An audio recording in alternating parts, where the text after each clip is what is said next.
Pagtaas lang ng sahod, magkakaroon ng another inflation. Dagdag inflation.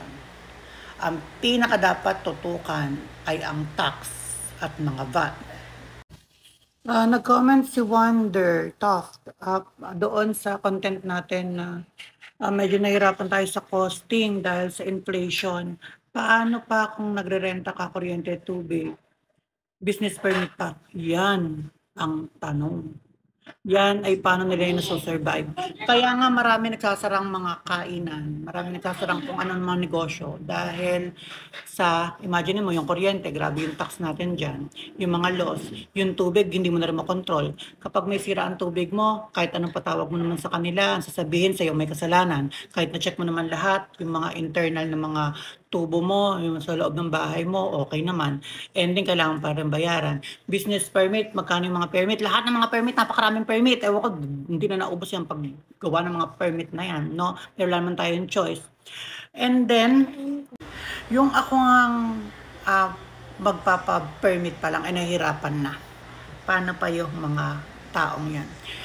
At sa observation natin, na ginawa, dahil sa pagbukas natin nga, pagtatry natin, ang totoong dahilan ng mataas na inflation ng Pilipinas na hindi na kayang gawaan ng paraan ng gobyerno ay dahil sa tax at VAT. Kasama na dyan yung mga online, mga digital taxes, mga e-VAT na napakatataas. Imagine niyo ang taong bumili ng isang produkto, sabihin natin merong isang manufacturer, gawaan ng lahat ng mga product, okay? Isang malaking kumpanya na sila ang nagpo-provide, sila ang gumagawa. Yung mga materials na gagamitin nila, doon sa pagbuo ng isang produkto, lahat yun, nabatan na percentage na. Sabihin natin 12% ang nakuha bago nila nakuha yung product na yun. And then sa pagbuo nila ng product na napakadaming gagawin, mata 12% na yan. Kung 12% ang tax na i-apply ha. And then sa 12% na yan, pag ibinenta yan, for sure, babagsak yan sa mga bodega na kumukuha ng mga wholesale na iba't ibang mga produkto, magkakaroon din ng 12% yan. And then sa 12% na yan, syempre kukuha mga market dyan, ng mga bayan, mga market, mga pamilihan, mga dep store dyan na kukuha. So, ibig sabihin, pag naisama yan sa mga pamilihan, sa mga market, na ipasa yan or bumili ang isang pwesto ng isang bayan sa bodegahan, magkakaroon ulit ng 12% yan kasi kailangan under ng BIR yan, under ng negosyo yan, permit yan ng ating gobyerno. At may 12% ulit yan. Ngayon, ang isang ordinaryong restaurant na kumuha sa bayan, isang ordinaryong kainan, isang karinderya, pag bumili sa bayan at nakuha nila yan at binenta yan, kailangan ulit mag 12% yan. So, computein nyo, ang 12% sa bawat tax na nakukuha ng gobyerno sa atin ay umaabot ng 6 to 7 times. Depende kung ilang pasa. No, ganyan. Ibig sabihin, more than 100% na nakukuha ng gobyerno sa isang product na ibinibenta. Ganyan kalala ang inflation sa Pilipinas. Yan ang dahilan ng inflation sa Pilipinas.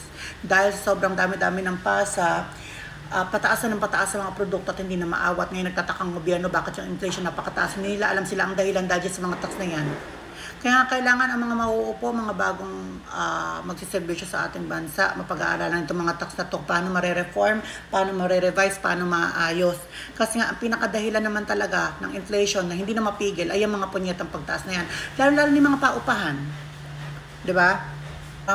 Ako, meron tayong ginagawa na bumili tayo ng mga foreclosed na bahay. Actually, pabor sa atin na tumaas ang value ng mga bahay.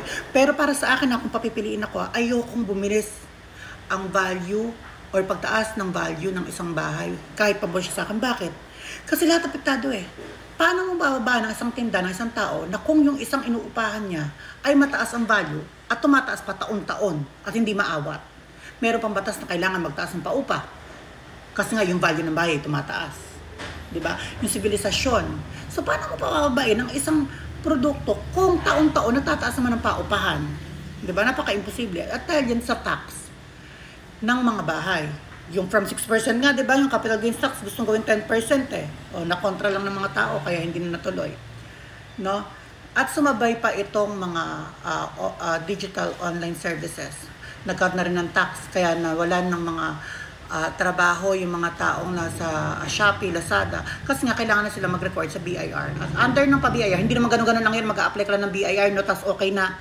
kailangan meron ka ng quarterly filing. At sa pag-filing mong yan, hindi mo naman kaya yan eh. Kailangan mo ng tauhan o mga accountant na mag-a-account sa negosyo mo. Babayaran mo rin yun, hindi naman free yun. So, padagdag ng padagdag talaga ang mga presyo ng bawat produkto na kahit sa isang ballpen lang. Ganon ang eksena ng Pilipinas ngayon. Alam naman nila yan, pero nagbubalag-bulagan sila kasi nga kita, sayang. Pero imagine niyo 130% ang kinikita nila. Ingay Naku. No, wait, what? Oh, pasok ang kwarto. Ingay, ginagawa yung kapitbahay, yung bubong kasi nga magkakaroon ng bagyo. So kami tiis-tiis sa mga tulog. Anak ko tulog. Oh. So, ang pinakadahilan talaga ng pagtataas ng mga bilihin ay hindi dahil sa